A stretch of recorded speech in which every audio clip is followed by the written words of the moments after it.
एक बार पुनः आपका स्वागत है। हम लोग एनसीईआरटी कक्षा 12 बायोलॉजी की प्रथम इकाई का दूसरा अध्याय चैप्टर सेकंड जो है उसको पढ़ रहे हैं। चैप्टर का नाम है sexual reproduction in flowering plants. ये इसका तीसरा भाग है, तीसरा वीडियो है इस चैप्टर से संबंधित। पहले वीडियो में हमने फ्लावर की स्ट्रक्चर के बारे में अध्ययन किया था और पिछले वीडियो में हमने जो नर जननांग यानी मेल रिप्रोडक्टिव स्ट्रक्चर्स होते हैं, संरचनाएं हैं, स्टामेन है, उसके अंदर एंथर, एंथर के अंदर माइक्रोस्पोरेंजियम, उनके अंदर माइक्रोस्पोर्स कैसे बनते हैं यानी पोलन ग्रेन्स कैसे बनते हैं, फिर जो पोलन ग्रेन है उसमें एक वेजिटेटिव सेल एक जनरेटिव सेल कैसे बनती है और वो जनरेटिव सेल किस प्रकार दो मेल गैमेट्स बनाती है, ये सब चीज़ें हमने पढ़ा था। आज हम लोग फीमेल रिप्रोडक्टिव स्ट्रक्चर्स और उसमें फर्टिलाइजेशन से पहले जो होने वाले जितने भी इवेंट्स हैं उनका हम लोग अध्ययन करेंगे। तो आज का हमारा जो टॉपिक है female reproductive structures and pre fertilisation events. ठीक है, आगे बढ़ते हैं इस पर।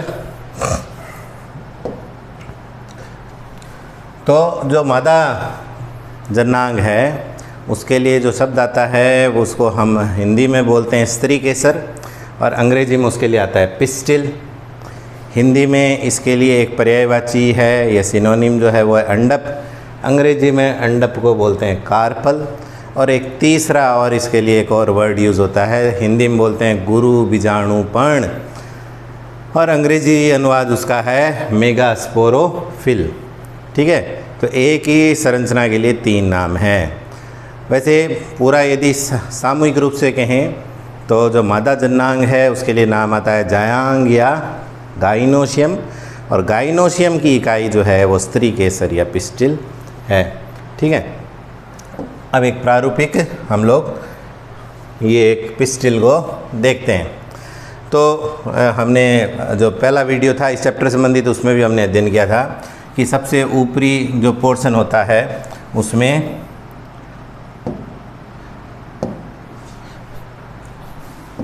उसको बोलते हैं स्टिग्मा।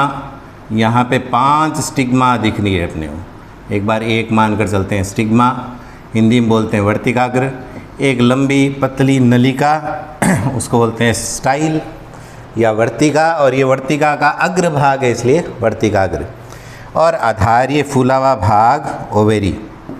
ठीक है, अंडाशय। जो अंडप या कार्पल या पिस्टिल जिसको कहें वो एक पुष्प में एक हो सकता है, एक से अधिक भी हो सकते हैं। ठीक है, यदि एक से अधिक अंडप हैं यानी यदि कार्पल्स की संख्या एक से ज़्यादा है तो ऐसी स्थिति को हिंदी में बोल देंगे बहुअंडपी स्थिति। ठीक है, एक से ज़्यादा अंडप। अब वो एक से ज़्यादा अंडप एक दूसरे से अलग अलग हो सकते हैं, स्वतंत्र हो सकते हैं या फिर संयुक्त भी हो सकते हैं। स्वतंत्र होने का मतलब है कि सबकी अलग से वर्तिकाग्र स्टिग्मा स्टाइल ओवेरी सबकी अलग अलग हो। जैसे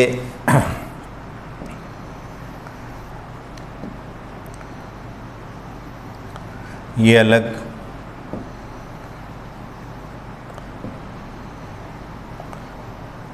ऐसे अलग, ये 3 दिखा रहा हूँ मैं और तीनों की वर्तिकाग्र अलग, वर्तिका अलग, अंडाशय अलग अलग।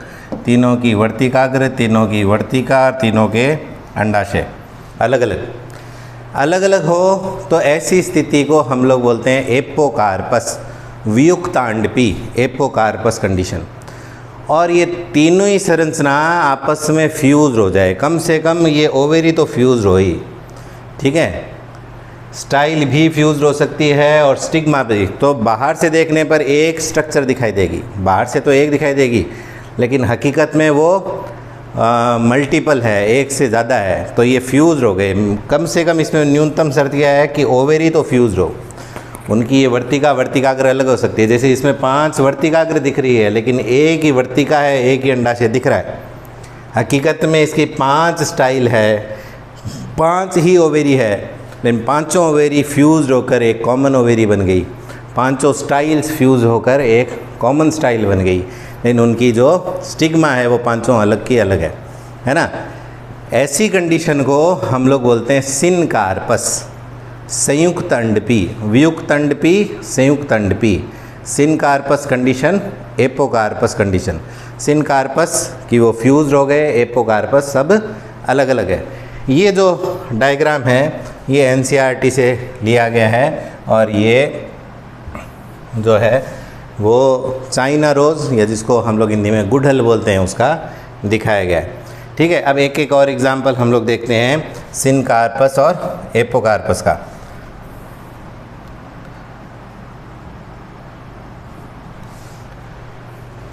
ये एक सिनकार्पस ओवेरी है, सिनकार्पस ओवेरी। तो ये ओवेरी एक हो गई, इनकी सबकी वर्तिका, ये भी सब फ्यूज्ड ही है। ठीक है, ये वर्तिकाग्र हो गया स्टिग्मा। ये उदाहरण है पेपेवर का, अफीम का। अफीम में इस प्रकार का होता है। एक हम लोग उदाहरण लेते हैं कि कार्पल्स एक से ज़्यादा हो लेकिन सब के सब फ्री हो, स्वतंत्र हो। ये अलग अलग कार्पल है, ये पूरी एक कार्पल, ये दूसरी कार्पल। तो ये 1 2 3 4 ऐसे बहुत सारी दिखाए गए हैं, सब अलग अलग है ना। ये माइसेलिया का दिखाया गया है। तो ये जो कंडीशन है ये एपोकार्पस है, ये सिनकार्पस कंडीशन है। ठीक है, आगे बढ़ते हैं। Stigma style ovary. ओवेरी को यदि हम लोग ट्रांसफर सेक्शन करें, अनुप्रस्थ काटें तो ये ऐसा दिखाई देगा। ठीक है, ये एक सिनकार्पस ओवेरी है। कंपाउंड पिस्टिल तभी लिखा है इसको, हम लोग इसको सिनकार्पस कंडीशन भी बोल सकते हैं। संयुक्त अंडपी एक से ज़्यादा अंडप है। जैसे इसमें 2 दिख रहे हैं, बीच की एक दीवार इन दोनों को अलग अलग कर रही है। ये बाहर वाली जो दीवार है ये अंडाशय की दीवार है, इसलिए इसको बोला है ओवेरी वाल। अंदर लोक्यूल्स दिखाई देते हैं, लोक्यूल्स मतलब कोस्ट या चैम्बर्स दिखाई देते हैं। इन चैम्बर्स में प्लासेंटा नाम की संरचना, प्लासेंटा, प्लासेंटा हिंदी में इसके लिए नाम आना चाहिए बीजांड आसन, लेकिन अपनी एनसीईआरटी में हिंदी अनुवाद इसका अपरा बोला है, अपरा। वैसे अपरा जंतुओं से संबंधित प्लासेंटा होता है, उसको बोलते हैं। ठीक है, इसको बीजांड आसन कहेंगे, हिंदी एडिशन में इसके लिए अपरा नाम दिया गया, प्लासेंटा। और इस फूली हुई संरचना प्लासेंटा पर ओव्यूल्स जुड़े हुए रहते हैं। ओव्यूल्स हिंदी में बीजांड, और हिंदी में एक और नाम इसका कहें तो ये है गुरु बीजाणुधानी, गुरु बीजाणुधानी, मेगास्पोरेंजियम। पिछले वीडियो में जो हम लोग पढ़ रहे थे वो थे माइक्रोस्पोरेंजियम, ये हो गया मेगास्पोरेंजियम। ओव्यूल्स जुड़े रहते हैं। ठीक है, तो ये बाहर अंडाशय की भित्ति, अंडाशय की भित्ति के अंदर विभिन्न सेप्टम हो सकते हैं, पट हो सकते हैं। ये पट हो गया, जैसे इसमें एक पट दिखाया गया है, ज़्यादा भी हो सकते हैं, जैसे मैंने 2 पट दिखा दिए। इन पटों के अंदर मध्य में भित्ति पर कहीं पर भी फूली हुई संरचना पाई जाती है, जिसको बोलते हैं प्लासेंटा या बीजांडासन। और बीजांडासनों पर एक निश्चित व्यवस्था क्रम में बीजांड जुड़े रहते हैं, गुरु बीजाणुधानियाँ जुड़ी रह सकती हैं, गुरु बीजाणुधानियाँ जुड़ी रह सकती है। ठीक है, ओव्यूल्स। अब इन गुरु बीजाणुधानी जिनको बीजांड या ओव्यूल कहते हैं, इसके अंदर बनेगा मादा युग्मक, जिसको अंड कोशिका कहेंगे। निषेचन के बाद में ये जो ओव्यूल्स हैं, बीजांड जो हैं, ये सब के सब बीज का रूप दे लेंगे, बीज में कन्वर्ट हो जाएंगे, बीजांड से बन जाएंगे बीज, ओव्यूल्स बना देंगे सीड। ठीक है, इन ओव्यूल्स से क्या बनेगा, बीज। और जो ओवेरी वाल है उससे बन जाएगा फ्रूट या पेरिकार्प, फल की भित्ति बन जाएगी पेरिकार्प। तो पूरा अंडाशय कन्वर्ट हो जाएगा, ये पूरा जो अंडाशय है ये कन्वर्ट हो जाएगा फ्रूट में। ये स्टाइल, स्टिग्मा ये झड़ जाएंगे, जो हमने स्टामेन और सेपल पेटल पढ़े थे वो सब के सब झड़ जाएंगे। ये बन गया फल, फल के अंदर बीज, बीज किससे बने, इन ओव्यूल से। ठीक है, तो यदि हम लोग कोई फल देखते हैं जिसके अंदर एक ही बीज मिलता है, ऐसे बहुत सारे फल देखे होंगे आपने जिसके अंदर सिर्फ एक बीज ही मिलता है। इसका मतलब उसके अंडाशय में केवल बीजांड कितने थे? सिर्फ एक बीजांड था।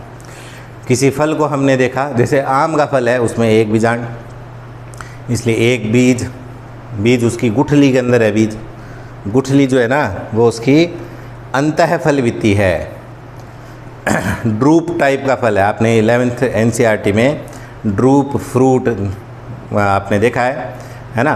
तो ड्रूप टाइप का फ्रूट है मैंगो, और उसमें बीज का है, उस अंदर वाली जो गुठली है, जो अंतःफलवित्ती है, उसके अंदर एंडोकार्प जो है उसके अंदर है बीज। ठीक है, लेकिन बीज की संख्या कितनी है? एक।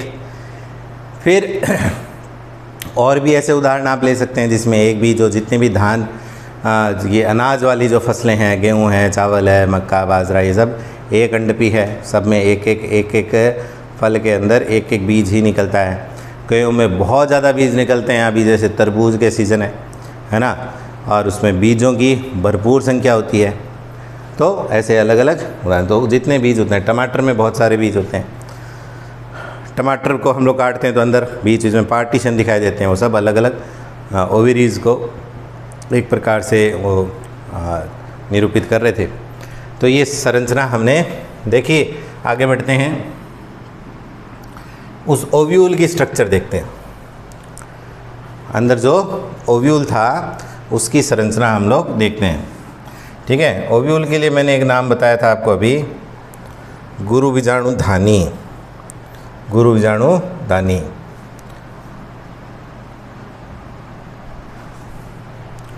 ओव्यूल, ठीक है, जो बीज में बदलेंगे। अधिकांश आवृतबीजी पादपों में ओव्यूल ऐसा उल्टा लटका होता है, उसको एनाट्रोपस ओव्यूल बोलते हैं। प्रतीप बीजांड होना चाहिए ऐसे सीधा, इसको रिजु या ऑर्थोट्रोपस ओव्यूल बोलते हैं। और ये ऐसे नहीं करके इस तरफ 180 डिग्री के कोण पर घूम गया है। 180 डिग्री कोण पर घूम गया तो ऐसे लटक गया, इसलिए इसको नाम हो गया प्रतीप बीजांड। ये ऊर्ध्व या रिजु, ऑर्थोट्रोपस, ये एनाट्रोपस। इसके अलावा भी 4 प्रकार के और होते हैं। ठीक है, एम्फीट्रोपस, कैम्फाइलोट्रोपस, सर्सिनोट्रोपस, ऐसे कई सारे प्रकार होते हैं। लेकिन अपने अधिकांश आवृतबीजी पादपों में इसी प्रकार के एनाट्रोपस प्रकार का बीजांड होता है। तो इसका जो ऊपर वाला पोर्शन है वो इसको कहेंगे, ये ऊपर वाला पोर्शन है। इसका आधारीय भाग ये है, क्योंकि उल्टा लटक गया, सीधा होता तो ऊपर तो ये है, ऊपर वाला पोर्शन तो यही है ना। ये ऊपर वाला पोर्शन ही किधर आ गया? नीचे। तो ऊपरी भाग ये है शीर्षस्थ भाग, ये आधारीय भाग। इसमें कन्फ्यूज़न नहीं होना, आधारीय भाग नीचे है। नीचे क्यों है? क्योंकि ये उल्टा लटक गया है इसलिए। ठीक है, अन्यथा ये भाग ऊपर ही होता है। तो इसको हम शीर्षस्थ भाग बोलेंगे, ये आधारीय भाग बोलेंगे। अब एक प्रारूपिक बीजांड की संरचना देखते हैं हम लोग।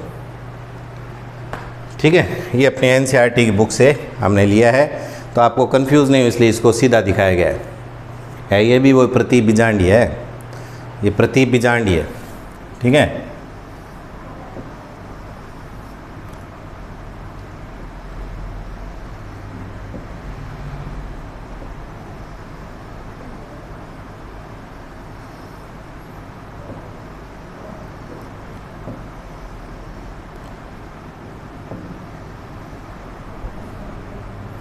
यही इसी को हम लोग ऐसे दिखा रहे हैं।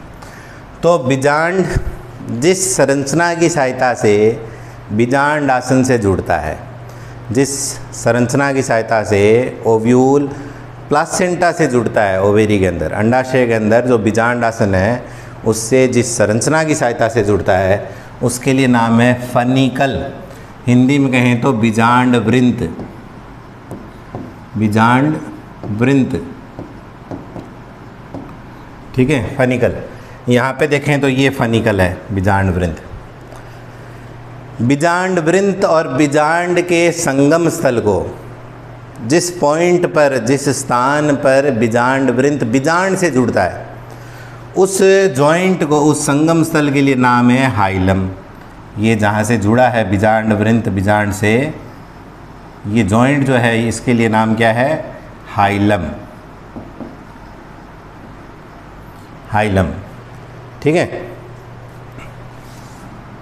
इसके लिए नाम है हाइलम।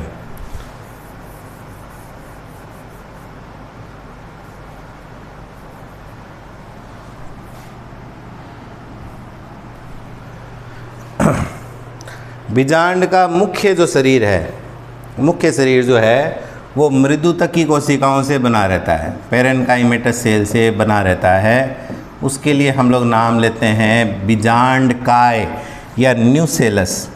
न्यूसेलस या हिंदी में कहें तो बीजांड काय। बीजांड का शरीर, काय मतलब शरीर, बीजांड काय, अंग्रेजी में नाम है न्यूसेलस। यहाँ पे देखें तो जो मैंने ये छायांकित किया है ये न्यूसेलस है, बीजांड काय। ठीक है, बीजांड काय के चारों ओर प्राय 2 सुरक्षात्मक आवरण होते हैं, प्राय 2 सुरक्षात्मक आवरण होते हैं। उनके लिए नाम आता है इंटेगुमेंट। इंटेगुमेंट, बाहर वाला सुरक्षात्मक आवरण आउटर इंटेगुमेंट। अध्यावरण, हिंदी में कह देंगे अध्यावरण। तो ये बाहर वाला अध्यावरण, बाह्य अध्यावरण। ये अंदर वाला अध्यावरण तो हो गया इनर इंटेगुमेंट, आंतरिक अध्यावरण। ठीक है, आंतरिक अध्यावरण। ये अध्यावरण बीजांड काय को चारों ओर से घेरता है, केवल शीर्षस्थ भाग को छोड़कर। शीर्षस्थ भाग, शीर्षस्थ भाग कौन सा? जो ये नीचे लटका हुआ ये वाला, यहाँ पे ये शीर्ष में दिखाया गया। वहाँ पे चूँकि ये अध्यावरण घेरता नहीं है तो एक छोटा सा छिद्र बन जाता है। इस छिद्र के लिए बोलते हैं नाम माइक्रोपाइल। माइक्रोपाइल, हिंदी में कहेंगे बीजांड द्वार। बीजांड द्वार। इसी बीजांड द्वार से होकर पोलन ट्यूब अंदर प्रवेश करेगी। ठीक है, जो पराग नलिका कौन बनाएगा? पराग कण बनाएंगे, पोलन ग्रेन्स हो पोलन ट्यूब बनाएंगे। वो पोलन ट्यूब के अंदर 2 मेल गैमीट होंगे। मेल गैमीट अंदर कैसे आएंगे बीजांड में? क्योंकि चारों ओर से तो उसको घेर के रखा है इंटेगुमेंट्स ने, तो कोई रास्ता चाहिए। जैसे उसमें रास्ता छोड़ा गया था जर्म पोलन ग्रेन में, ताकि पोलन ट्यूब बाहर निकल सके, तो वो पोलन ट्यूब अंदर घुस सके, इसलिए यहाँ पे जगह छोड़ दिया बीजांड द्वार या माइक्रोपाइल। ठीक है, ये माइक्रोपाइल के ठीक विपरीत वाला भाग, जो वैसे बीजांड का आधारीय भाग है, ठीक है, उसके लिए नाम आता है क्लाजा, और इसलिए ये इसके लिए नाम दे दिया क्लाजल पोल। ठीक है, हिंदी में बोल देते हैं निभाग। तो निभागीय छोर हो गया ये, निभागीय छोर। तो 2 किनारे हो गए, एक तो शीर्षस्थ किनारा बीजांड द्वार और एक आधारीय किनारा निभाग, निभाग या क्लाजा।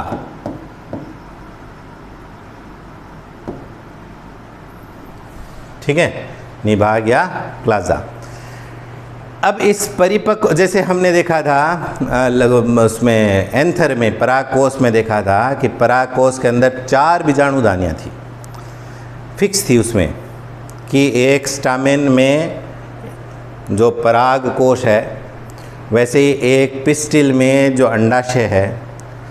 परागकोश या एंथर के अंदर 4 माइक्रोस्पोरेंजियम थी।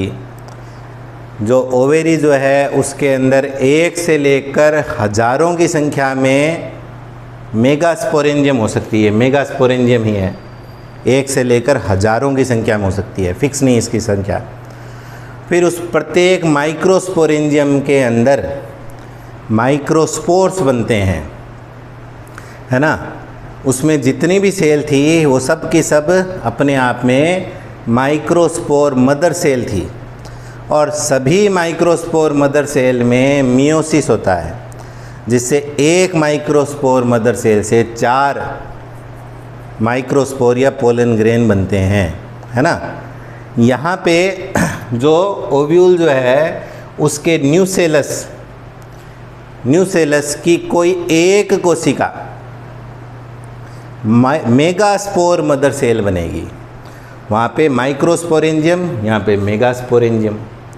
वहाँ पे माइक्रोस्पोरेंजियम की सभी सेल, स्पोरोजेनस टिश्यू की सभी सेल जो थी वो सब की सब माइक्रोस्पोर मदर सेल होती हैं, यहाँ पे न्यूसेलस की कोई एक सेल क्या बनेगी, मेगास्पोर मदर सेल बनेगी।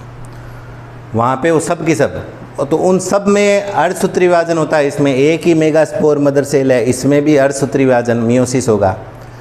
तो उस एक मेगास्पोर मदर सेल से में मियोसिस होगा तो मेगास्पोर कितने बनेंगे, 4। वहाँ पे भी स्पोर माइक्रोस्पोर टेट्राड बन रहे थे, है ना। और वो टेट्राड के चारों जो मेंबर्स है वो जब अलग अलग हो जाते हैं तो उनका नाम माइक्रोस्पोर हो गया था। 4 बनेंगे, लेकिन यहाँ पे 4 में से 3 डीजेनरेट हो जाएंगे, नष्ट हो जाएंगे, एक ही बचेगा। ठीक है, तो मेगास्पोरोजेनेसिस और माइक्रोस्पोरोजेनेसिस के में काफ़ी सारा अंतर हो गया। माइक्रोस्पोरोजेनेसिस कहाँ होगा, स्टामेन के, एंथर के माइक्रोस्पोरेंजियम में। मेगास्पोरोजेनेसिस का होगा पिस्टिल के, ओवेरी के अंदर, ओव्यूल में। माइक्रोस्पोरोजेनेसिस में प्रत्येक माइक्रोस्पोर मदर सेल से 4 माइक्रोस्पोर बनते हैं। और यहाँ पे मेगास्पोरोजेनेसिस में एक ही मेगास्पोर मदर सेल होती है, उससे बनते तो 4 मेगास्पोर है, लेकिन एक्टिव मेगास्पोर एक ही रहता है, 3 नष्ट हो जाते हैं। ठीक है, वो आगे हम लोग देखेंगे। तो वो जो मेगास्पोर जो होगा, मेगास्पोर जो अकेला बचेगा वो फीमेल गैमेटोफाइट बनाएगा। ये जो एक अलग से स्ट्रक्चर दिखाएगी अंदर, ये फीमेल गैमेटोफाइट की है। फीमेल गैमेटोफाइट का एक दूसरा नाम है एम्ब्रियोसैक। एम्ब्रियोसैक फीमेल गैमेटोफाइट की, ठीक है। फीमेल गैमेटोफाइट का दूसरा नाम एम्ब्रियोसैक, ये फीमेल गैमेटोफाइट। मेल गैमेटोफाइट जो था उसमें 3 सेल होता है लास्ट में, एक वेजिटेटिव सेल, 2 मेल गैमेट्स। इसमें 7 सेल बनेगी, 7 सेल बनेगी। वो कैसे बनेगी वो हम लोग आगे देखेंगे। तो ये एक मेगास्पोरेंजियम या ओव्यूल की स्ट्रक्चर भी का हमने वर्णन किया है। एक और ये है वो एम्ब्रियोसैक या फीमेल गैमेटोफाइट, और उसके अंदर 7 सेल कौन सी होगी वो भी इसमें दिखाई गई है। एक बार फिर से रिपीट करते हैं। ये फनिकल या फ्यूनिकल वो स्टाक लाइक स्ट्रक्चर है जिसकी सहायता से ये अपने प्लासेंटा से जुड़ा रहता है, उस ओवेरी के अंदर प्लासेंटा से जुड़ा रहता है। और हमने बहुत सारे प्लासेंटेशन हमने 11th क्लास में पढ़े हैं, है ना। मार्जिनल है और उसको एक्साइल है, फ्री सेंट्रल है, ऐसे कई टाइप के हमने पढ़े हैं। तो फनिकल जिस पॉइंट ऑफ अटैचमेंट जो है फनिकल और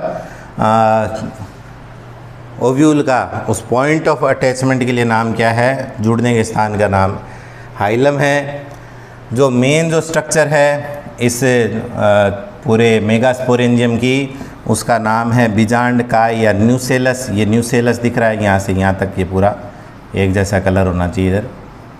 ये पूरा न्यूसेलस है, इसको मैं डॉट डॉट डॉट डॉट कर रहा हूँ। ये न्यूसेलस। न्यूसेलस की सुरक्षा के लिए प्राय 2 आवरण होते हैं जिनको अध्यावरण बोलते हैं। अंदर वाले को इनर इंटेगुमेंट, बाहर वाले को आउटर इंटेगुमेंट बोलते हैं। ये 2, ये इनर, ये आउटर। ये न्यूसेलस को या पूरे ओव्यूल को चारों ओर से घेरते हैं, केवल उसके शीर्षस्थ जो पोर्शन है उसको छोड़कर वहाँ पे एक छोटा छेद बन जाता है, उसको बोलते हैं माइक्रोपाइल। माइक्रोपाइल के ठीक विपरीत वाला भाग हो गया क्लाजा, ठीक है। और फिर न्यूसेलस के अंदर बाद में फीमेल गैमेटोफाइट डेवलप होगा। फीमेल गैमेटोफाइट का दूसरा नाम क्या है, एम्ब्रियोसैक। एम्ब्रियोसैक में अब कितनी सेल है, 7 सेल है। इसमें 7 सेल है, लेकिन जो न्यूक्लियस है उनकी संख्या 8 है। कैसे देखते हैं, माइक्रोपाइलर रीजन में जो 3 सेल है उसमें से एक बीच वाली सेल, उसमें से बीच वाली सेल का नाम है एग सेल, जिसको हम फीमेल ऐसे दिखाते हैं। चलो,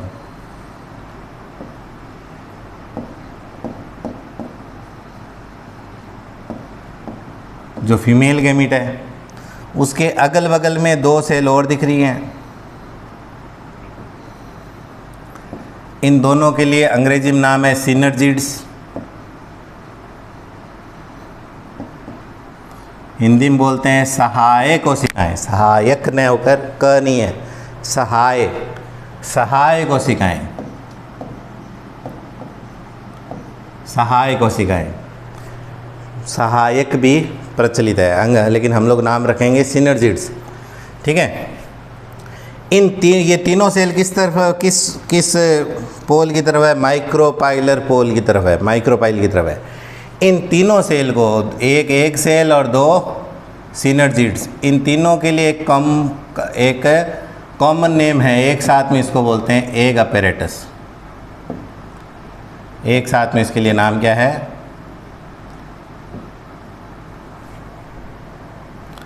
क्या हो रहा है?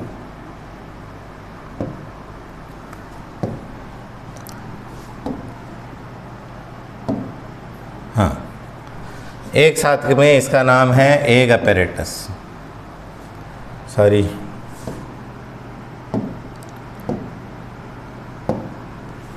चलो लिख देंगे अगले में, एग अपैरेटस बोलते हैं इसको, अंड उपकरण। फिर क्लेजल पॉइंट की तरफ भी 3 सेल दिख रही है अपने को। तीनों के लिए नाम है एंटीपोडल सेल्स, एंटीपोडल सेल्स। ठीक है। कुछ तकनीकी दिक्कत आ रही है लिखने में।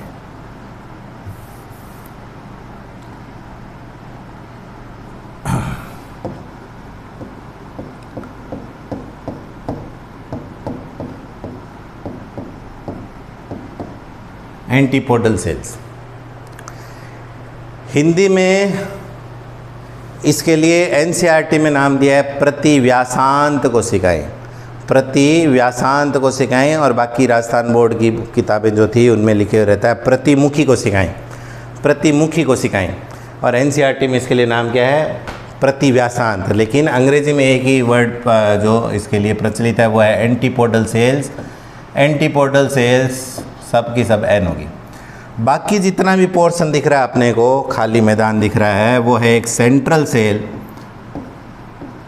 और इस सेंट्रल सेल में 2 न्यूक्लियस हैं। ये 2 न्यूक्लियस है, ये बाई न्यूक्लिएट स्ट्रक्चर है सेंट्रल सेल। 2 न्यूक्लियस है, इनको बोलते हैं पोलर न्यूक्लियाई, ध्रुवीय केंद्रक, पोलर न्यूक्लियाई। ठीक है। तो कुल मिलाकर जो एम्ब्रियो सेक है उसमें सेल तो है 7, 3 एक अपैरेटस वाली, 3 एंटीपोडल वाली, 6 एक रिमेनिंग जो पोर्शन है जिसके अंदर ये 6 कोशिकाएं हैं, वो बड़ी कोशिका जिसके अंदर ये 6 कोशिकाएं हैं, उसके लिए नाम है केंद्रीय कोशिकाएं, सेंट्रल सेल। सेंट्रल सेल में 2 पोलर न्यूक्लियाई मिलते हैं। ठीक है।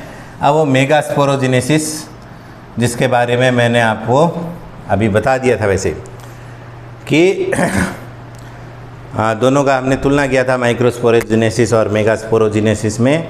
मेगास्पोरोजेनेसिस की जो प्रोसेस है वो ओव्यूल में होगा। ओव्यूल में न्यूसेलस, न्यूसेलस की कोई एक सेल अदर सेल से डिफरेंशिएट हो जाएगी, अन्य सेल से विभेदित हो जाएगी, आकार में बड़ी हो जाएगी, और उसके लिए हम लोग नाम देंगे megaspore mother cell. Megaspore mother cell. Megaspore mother cell में मियोसिस होगा। मियोसिस के फलस्वरूप जो एक मेगास्पोर मदर सेल से 4 मेगास्पोर बनेंगे। 4 मेगास्पोर बनेंगे, लेकिन इनमें से 3 जो है वो डीजनरेट हो जाएंगे। 3 हो जाएंगे डीजनरेट, नष्ट हो जाएंगे। तो फिर बचेगा क्या? केवल एक सक्रिय मेगास्पोर बचेगा। एक सक्रिय मेगास्पोर बचेगा। इसको हम लोग एक डायग्राम से भी शो करते हैं। ये आपकी एनसीईआरटी में दिया गया है। ये न्यूसेलस की कोई एक सेल अदर सेल से बड़ी हो गई आकार में, ये इसका न्यूक्लियस दिख रहा है। बाकी कोशिका छोटी छोटी है, ये है ना। इस सेल के लिए नाम क्या दिया? Megaspore mother cell. इस मेगास्पोर मदर सेल में मियोसिस फर्स्ट हुआ तो 2 मेगास्पोर बने, तो मेगास्पोर डायड बोल रहे हैं। और फिर उसके बाद में 4 मेगास्पोर बन गए। ये 1 2 3 4 जो मियोसिस सेकेंड के फलस्वरूप वो मेगास्पोर टेट्राड हो गए। इन टेट्राड के 3 सेल्स डीजनरेट हो जाएंगे, नष्ट हो जाएंगे, एक अकेला बचेगा और उस अकेले मेगास्पोर से फीमेल गैमेटोफाइट बनेगा। इसलिए फीमेल गैमेटोफाइट का जो डेवलपमेंट है एंजियोस्पर्म में, उसके लिए जो वर्ड आता है वो क्या आता है? मोनोस्पोरिक डेवलपमेंट, एक बीजाणुज विकास। ठीक है, तो ये भी पूछते हैं कि आवृत बीजीपादप या एंजियोस्पर्मी प्लांट जो है उसमें फीमेल गैमेटोफाइट या हिंदी में कहें तो मादा युग्मकोद्भिद का विकास एक बीजाणुज विकास क्यों कहलाता है? मोनोस्पोरिक डेवलपमेंट क्यों कहलाता है? मोनोस्पोरिक डेवलपमेंट कहलाने का रीज़न क्या हुआ, कारण क्या हुआ कि जो मेगास्पोरोजेनेसिस होता है उसमें मेगास्पोर मदर सेल में मियोसिस के फलस्वरूप परिणाम स्वरूप 4 मेगास्पोर तो बनते हैं, लेकिन 3 डीजनरेट हो जाते हैं, 3 नष्ट हो जाते हैं, अपरासित हो जाते हैं। केवल एक सक्रिय गुरु बीजाणु बचता है, केवल एक सक्रिय मेगास्पोर बचता है और वो अकेला मेगास्पोर फीमेल गैमेटोफाइट को डेवलप करेगा, बनाएगा। इसलिए फीमेल गैमेटोफाइट के डेवलपमेंट के लिए कौन सा वर्ड आता है? मोनोस्पोरिक डेवलपमेंट आता है। ठीक है,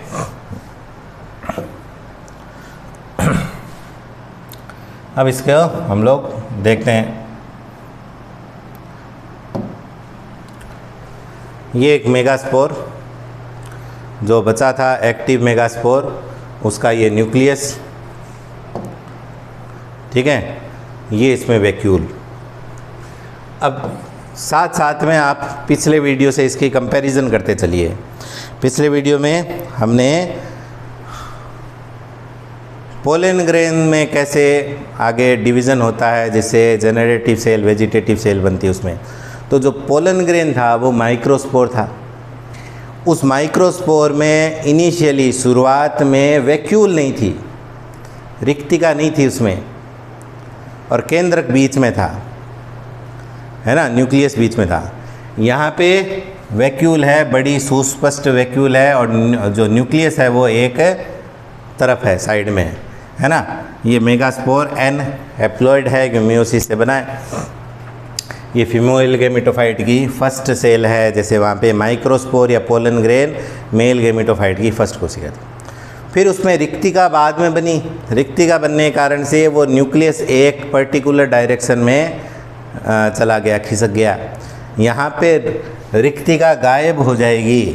रिक्तिका गायब होने के कारण से ये न्यूक्लियस जो है वो बीच में आ जाएगा। ठीक है, ये न्यूक्लियस बीच में आ गया और इसका आकार में भी बड़ा हो गया। अब इसमें फ्री न्यूक्लियर डिवीज़न होंगे। Free nuclear division, free nuclear division का मतलब हो गया, जब भी सेल डिवीज़न होता है तो उसमें पहले एक सेल, कोई भी सेल हो उसमें सेल डिवीज़न होता है, तो उसमें पहले न्यूक्लियस डिवाइड होकर 2 न्यूक्लियस बनाते हैं, फिर उसके बीच में एक सेल वाल बन जाती है, जिससे एक सेल से 2 सेल बन जाते हैं।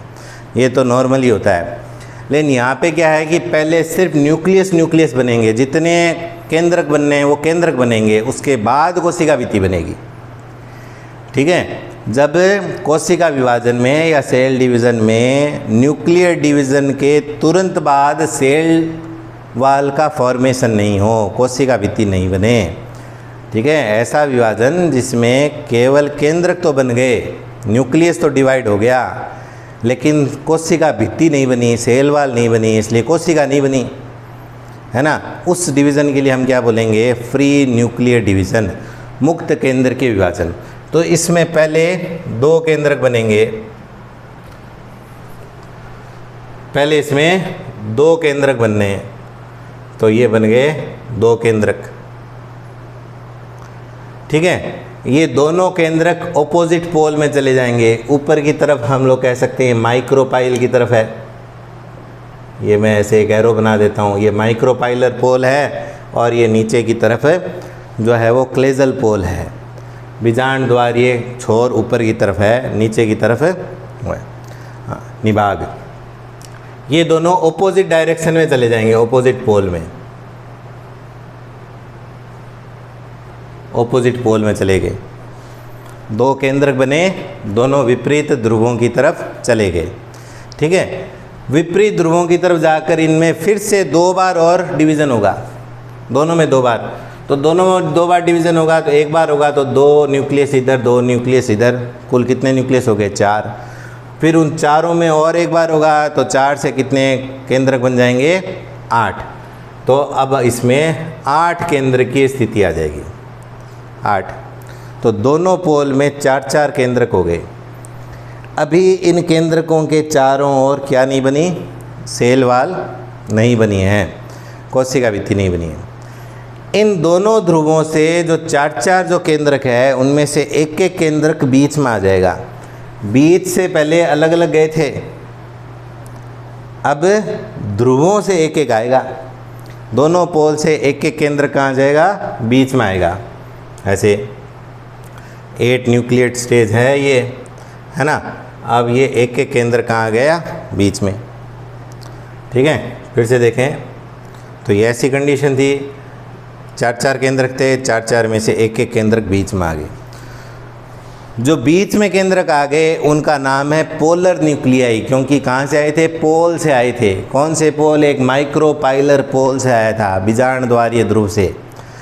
एक आया था निभागीय ध्रुव से।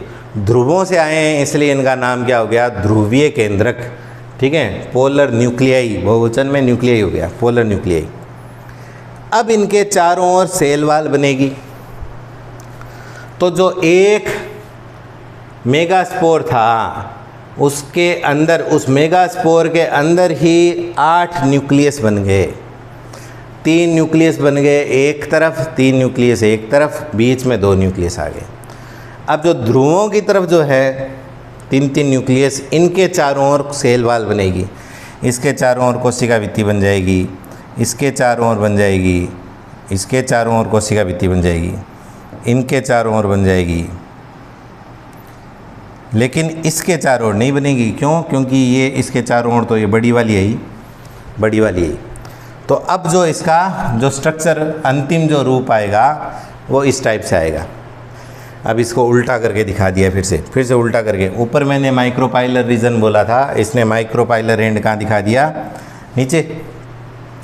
और ऊपर की तरफ कौन सा हो गया? क्लेजल पॉइंट। तो क्लेजल पॉइंट की तरफ जो 3 सेल्स है उनके लिए नाम क्या दिया? एंटीपोडल्स, जिनके चारों ओर सेल वाल बन गई, ये कोशिका भित्ति बन गई इनके चारों ओर, है ना। इनकी खुद की कोशिका भित्ति बन गई। माइक्रोपाइल की तरफ जो 3 सेल है उनमें से 2 सेल तो है सिनर्जिड्स, और एक पीछे छिपी हुई जो कोशिका दिख रही है वो कौन है? एक सेल या फीमेल गैमीट। इसी से बाद में एम्ब्रियो बनना है, फर्टिलाइजेशन इसी से होना है। इनके चारों ओर भी ये सेल वाल बन गई। बाकी जो रिमेनिंग पोर्शन बच गया, खुला मैदान बच गया, बचा हुआ, उसके लिए नाम क्या है? Central cell. जैसे वहाँ पे पोलन ग्रेन में जो बड़ी जो संरचना बन गई थी जिसके अंदर जनरेटिव सेल था उसका नाम था वेजिटेटिव सेल, वैसे ये बाकी पूरा भाग सेंट्रल सेल। सेंट्रल सेल में कितने न्यूक्लियस? 2 न्यूक्लियस, दोनों न्यूक्लियस का नाम पोलर न्यूक्लियाई। तो कुल मिलाकर इसमें 7 कोशिका और केंद्र कितने हैं? 8। एक विशेष स्ट्रक्चर और देखते हैं हम लोग, जो माइक्रोपाइलर रीजन में सिनर्जिड्स जो हैं उनमें कोशिकीय स्थूलन पाया जाता है। कोशिकीय स्थूलन का मतलब हो गया सेल वाल थिकनिंग, वहाँ की कोशिका भित्ति थोड़ी फूल जाती है, मोटी हो जाती है, उसके लिए नाम है फिलीफॉर्म एपेरेटस। फिलीफॉर्म एपेरेटस है, तंतु रूप समुच्चय, फिलीफॉर्म एपेरेटस। और इसी फिलीफॉर्म एपेरेटस के बारे में माना जाता है कि पोलन ट्यूब जो अंदर आएगी उस पोलन ट्यूब को डायरेक्शन ये देगा, ये बताएगा कि कहाँ तेरे को जाना है, ये मान लो। ठीक है, उसको दिशा बताएगा कि तुम्हें निषेचन के लिए कहाँ जाकर अपने मेल गैमीट छोड़ने, ये मान लेते हैं। ये फिलीफॉर्म एपेरेटस करेगा। ये जो स्ट्रक्चर है, ये जो फीमेल गैमीटोफाइट है, फीमेल गैमीटोफाइट दूसरा नाम हमने पढ़ा एम्ब्रियोसैक, हिंदी में बोलते हैं भ्रूणकोश।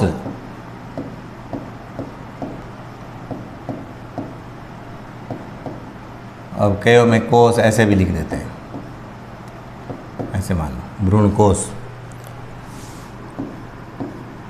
भ्रूणकोष एक बाद में आएगा भ्रूणपोष, वो अलग होगा, कोष अलग पोष अलग, ठीक है। ये जो फीमेल गैमेटोफाइट या एम्ब्रियो सैक, हिंदी में कहें तो मादा युग्मकोद्भिद या भ्रूणकोष जो है, जिसकी हमने ये स्ट्रक्चर, ये वाली जो स्ट्रक्चर हमने पढ़ी है, इस स्ट्रक्चर ये पोलीगोनम प्लांट में इसका सबसे पहले इसका अध्ययन हुआ था, इसकी स्टडी भी थी, इसकी खोज भी थी कि इस प्रकार से बनता है, ऐसी इसकी स्ट्रक्चर होती है। इसलिए ऐसे जितने भी प्लांट्स में ऐसा फीमेल गैमेटोफाइट मिलता है उसके लिए नाम क्या देते हैं, पोलीगोनम टाइप। तो ये पोलीगोनम टाइप फीमेल गैमेटोफाइट है या एम्ब्रियो सैक है, ठीक है। अब जो बोर्ड एग्ज़ाम में जो क्वेश्चंस आते हैं, दो टाइप के इसमें क्वेश्चन बनते हैं। एक क्वेश्चन तो आता है कि फीमेल गैमेटोफाइट की स्ट्रक्चर का अपने को वर्णन करना है, कि संरचना का वर्णन करना है, कि आवृत बीजीपात्मों के मादा युग्मकोद्भिद, दूसरा नाम क्या दे सकते हैं, भ्रूणकोष की संरचना का वर्णन कीजिए। तो अपने को सिर्फ ये डायग्राम बनाना है, इस स्ट्रक्चर का वर्णन करना है कि इसमें 7 कोशिकाएं होती है, 8 केंद्रक होते हैं। 7 कोशिकाओं में से 3 कोशिकाएं निभाग की तरफ होती है जिनको एंटीपोडल्स बोलते हैं। 3 कोशिकीय एक एपेरेटस है जो कि माइक्रोपाइलर रीजन में होता है। एक एपेरेटस में 2 सिनर्जिड्स, एक सेल है, ठीक है। सिनर्जिड्स में माइक्रोपाइलर एंड की तरफ फिलीफॉर्म एपेरेटस पाया जाता है। फिलीफॉर्म एपेरेटस पोलन ट्यूब को एम्ब्रियो सैक के अंदर डायरेक्शन प्रोवाइड कराता है, ठीक है। और रिमेनिंग जो पोर्शन है, बचा हुआ जो भाग है फीमेल गैमेटोफाइट का, वो एक बड़ी केंद्रीय कोशिका है और उस केंद्रीय कोशिका में 2 पोलर न्यूक्लियाई हैं, 2 ध्रुवीय केंद्रक हैं, ठीक है। पुरानी किताबों में और राजस्थान बोर्ड की बहुत सारी किताबों में यहाँ पे एक ही केंद्रक दिखाते हैं, उसको सेकेंडरी न्यूक्लियस बोलते हैं, जो ऐसी स्थिति नहीं है, ठीक है। ये अपना ज़्यादा सही। तो एक तो क्वेश्चन ये हो गया स्ट्रक्चर। दूसरा डेवलपमेंट का पूछ सकते हैं कि एंजियोस्पर्म प्लांट जो है उसमें फीमेल गैमेटोफाइट के डेवलपमेंट का आपको वर्णन करना है, तब ये सब डायग्राम बनाने हैं, सब अपने को वर्णन करना होगा, ठीक है। आज जो हमने पढ़ा ये कल हमने पढ़ा था, पिछले वीडियो में हमने पढ़ा था फ्लावर के अंदर ये नरजनांग, पुंकेसर या स्टामेन, उसका परागकोश या एंथर, उसमें माइक्रोस्पोरेंजियम या लघु बीजाणुधानी या पोलन सैक, और उसके अंदर माइक्रोस्पोर मदर सेल, एमएमसी लिख दिया शॉर्ट में। इसमें मियोसिस से माइक्रोस्पोर या पोलन ग्रेन बने, पोलन ग्रेन। माइक्रोस्पोर स्वयं मेल गैमेटोफाइट की फर्स्ट सेल है और इसी माइक्रोस्पोर या जो ये भी स्वयं, ये खुद भी मेल गैमेटोफाइट ही है, इसके अंदर लास्ट में मैक्सिमम कितनी सेल बनती हैं, 3 सेल बनती हैं, इसलिए इसको हमने लिखा है 3 सेल्ड मेल गैमेटोफाइट, एक वेजिटेटिव सेल और 2 मेल गैमेट्स, ठीक है। अब आज जो हमने पढ़ा है उस पर डिस्कशन करते हैं। सबसे पहले पिस्टिल या कार्पल या स्त्री केसर, उसका जो आधार्य पोर्शन है उसका नाम ओवेरी या अंडाशय, ठीक है। उसमें सीड्स वाला एंथर, ये वाला, और यहाँ पे ये ओवेरी। फिर एंथर के अंदर माइक्रोस्पोरेंजियम, तो इसके अंदर मेगास्पोरेंजियम का दूसरा नाम ओव्यूल, मेगास्पोरेंजियम। फिर माइक्रोस्पोरेंजियम के अंदर माइक्रोस्पोर मदर सेल, तो मेगास्पोरेंजियम के अंदर मेगास्पोर मदर सेल। ये सब के सब डिप्लॉयड है, सब के सब स्पोरोफाइट है। माइक्रोस्पोर मदर सेल में मियोसिस हुआ तो माइक्रोस्पोरोजेनेसिस उस प्रोसेस की नाम था। मेगास्पोर मदर सेल में मियोटिक डिवीज़न होगा तो उस प्रोसेस का नाम होगा मेगास्पोरोजेनेसिस। तो इसमें मेगास्पोर बन गया। अंतर क्या है एक माइक्रोस्पोर मदर सेल से 4 माइक्रोस्पोर बनते हैं, चारों जीवित रहते हैं। इनकी संख्या हज़ारों की संख्या में होती है और ये जितने माइक्रोस्पोर मदर सेल है उससे 4 गुना ज़्यादा ये बनेंगे। मेगास्पोर मदर सेल एक ही होती है, बनाते 4 मेगास्पोर है, लेकिन 4 में से 3 नष्ट हो जाते हैं, अकेला मेगास्पोर बचता है। अकेला मेगास्पोर फीमेल गैमेटोफाइट को रिप्रेजेंट करता है। फीमेल गैमेटोफाइट की first cell megaspore, male gametophyte की first cell microspore. Male gametophyte में कितनी कोशिकाएं? 3। फीमेल गैमेटोफाइट जो अभी लास्ट में हमने पढ़ा उसमें कितनी कोशिकाएं? 7, लेकिन केंद्र कितने? 8। तो इसमें नीचे लिखा है हमने 7 सेल्ड 8 न्यूक्लिएट, है ना। ये फीमेल गैमेटोफाइट का दूसरा नाम एम्ब्रियो सैक, ठीक है। मेल गैमेटोफाइट का दूसरा नाम नहीं। यहाँ तक हमने पढ़ लिया है, ठीक है। बार बार मैं कहता हूँ गैमेटोफाइट गैमीट्स बनाएंगे, तो इसके तो बन गए थे 2 गैमीट। कौन से? 2 मेल गैमीट। फीमेल गैमेटोफाइट भी फीमेल गैमीट बनाएंगे जिसका नाम एग सेल। अभी हमने देखा था सिनर्जिड के पीछे एक सेल माइक्रोपाइलर एंड पर, है ना। तो ये मेल गैमीट बनाएगा, ये फीमेल गैमीट एक सेल बनाएगा। गैमेटोफाइट नाम क्यों? क्यों गैमीट बनाते हैं। स्पोरोफाइट क्यों नाम? क्योंकि स्पोर बना रहे हैं। स्पोरोफाइट जनरेशन ने कौन सी जनरेशन बना दी? गैमेटोफाइट जनरेशन बना दी। ये किस प्रकार का जनन हुआ? यहाँ से लेकर यहाँ तक वाला जनन, जिसमें स्पोरोफाइट ने किस प्रकार के रिप्रोडक्शन से मेल और फीमेल गैमेटोफाइट बनाया है ना।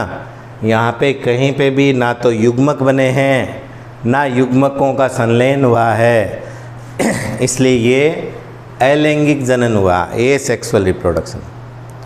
तो हम कह सकते हैं स्पोरोफाइट एसेक्सुअल रिप्रोडक्शन करने वाली जनरेशन है।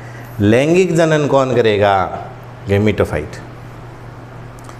तो पादपों की लैंगिक जनन करने वाली पीढ़ी गैमेटोफाइट, पादपों की अलैंगिक जनन करने वाली पीढ़ी स्पोरोफाइट। ये सब छोटी छोटी बेसिक चीज़ें हैं, अपने को बहुत ध्यान से इनका ये कॉन्सेप्ट्स क्लियर होने चाहिए, ठीक है जी। आपको अब अगले वीडियो से हम लोग एक बार इसको विराम देंगे। पोलिनेशन की प्रोसेस हम लोग देखेंगे अगले वीडियो में कि किस प्रकार जो पोलन ग्रेन जो हैं जो बने हैं वो किस प्रकार, ये जो माइक्रोस्पोर या पोलन ग्रेन है ये किस प्रकार पिस्टिल के स्टिग्मा तक पहुंचेंगे। उस प्रोसेस को बोलते हैं पोलिनेशन। फिर उसके बाद में हम लोग इसमें जो आगे इस पूरे चार्ट को हम लोग कंप्लीट करेंगे बाद के वीडियोज़ में। बहुत बहुत धन्यवाद। अध्ययन जारी रखें। किसी प्रकार की कोई समस्या हो, कोई बात बताने में रह गई हो सकता है बुक में कुछ और चीज़ें हो आपको समझ में नहीं आए, तो आप कभी भी मुझसे पूछ सकते हैं। धन्यवाद।